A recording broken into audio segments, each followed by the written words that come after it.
నాయుడు గారికి, మన ముందున్న రాము వెంకటేశ్వరు అందరూ కృషి చేసిన సీనియర్ నాయకులు గారు చేసి ఈ నియోజకవర్గంలో శాంతి భద్రతలకి ప్రధానం కల్పిస్తూ కార్యకర్తల మధ్య గొడవలు పెట్టడానికి ప్రయత్నం చేస్తున్నారు. ఆయన పోలీస్ శాఖ కూడా నేను విజ్ఞప్తి చేస్తా ఉన్నాను. ఆయన చేస్తున్న ఆయన కట్టడి చేయాలని చెప్పని కూడా నేను తెలియజేస్తా ఉన్నాను.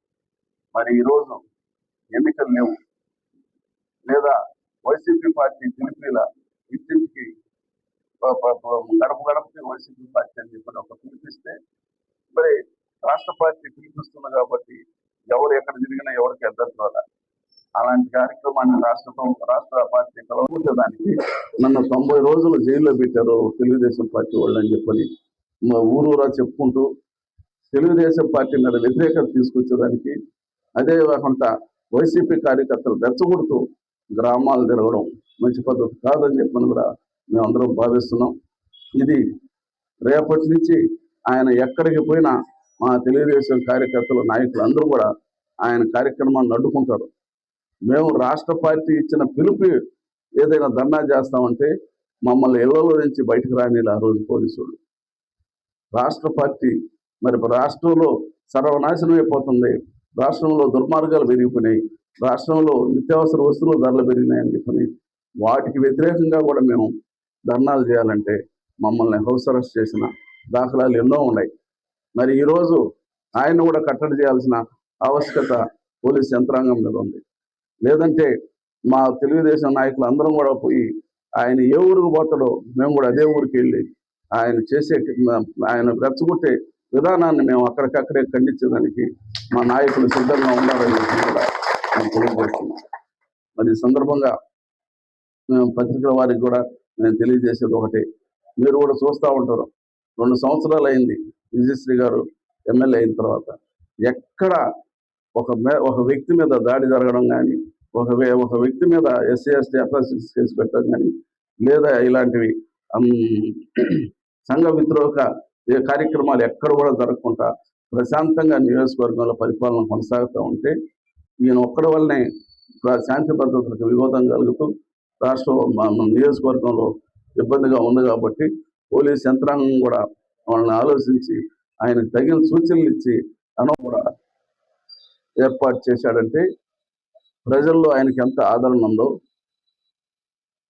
ఏ విధంగా ఆయన ప్రజాభిమానాన్ని చూరగొన్నాడో దీనివల్ల తెలుస్తుంది.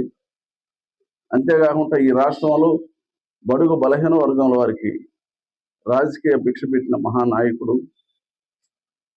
ప్రజలందరూ కూడా ఎన్టీ రామారావు గారిని స్మరించుకోవాల్సిన అవసరం ఉంది, భావితరాలు కూడా గుర్తుంచుకోవాల్సిన అవసరం ఉందని చెప్పని కూడా తెలియజేస్తాం. అంతేకాదు ఈరోజు నెల్లూరు జిల్లాలో ముఖ్యంగా సూలూరుపేట, వెంకటగిరి, గూడూరు, కాళహస్తి నిర్విఘ్నంగా మనం పండించుకుంటున్నామంటే ఆనాడు ఎన్టీ రామారావు గారు తీసుకున్న నిర్ణయము ఈరోజు తెలుగు గంగ వల్ల మనం పండించుకుంటున్నాం అనే విషయాన్ని మనం మర్చిపోకూడదు. మరి అదేవిధంగా తిరుపతిలో రాయలసీమకే తలమానికగా ఉన్న సిమ్స్ హాస్పిటల్, పద్మావతి యూనివర్సిటీ, ఈ విధంగా ఎన్నో కార్యక్రమాలు చేపట్టిన మహనీయుడు.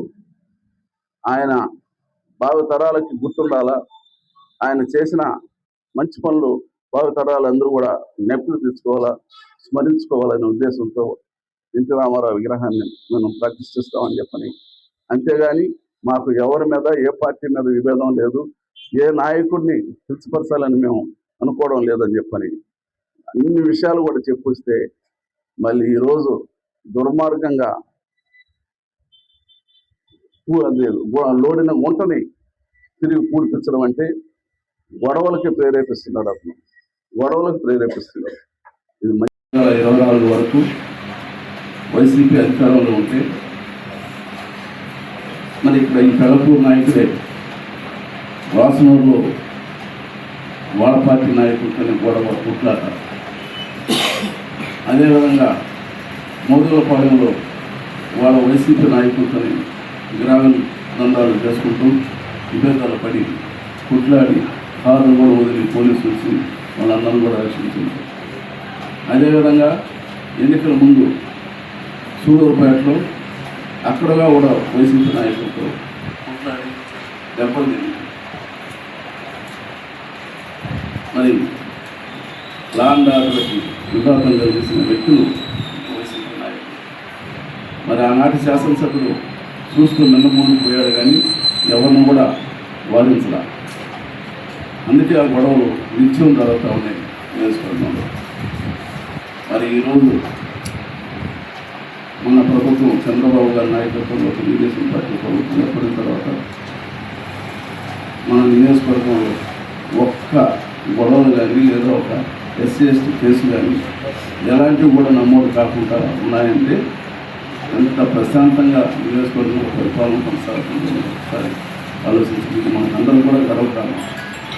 తెలుగుదేశం కార్యకర్తలకి గర్వకారణం ఈ నియోజకవర్గం ప్రశాంతంగా ఉన్నారు.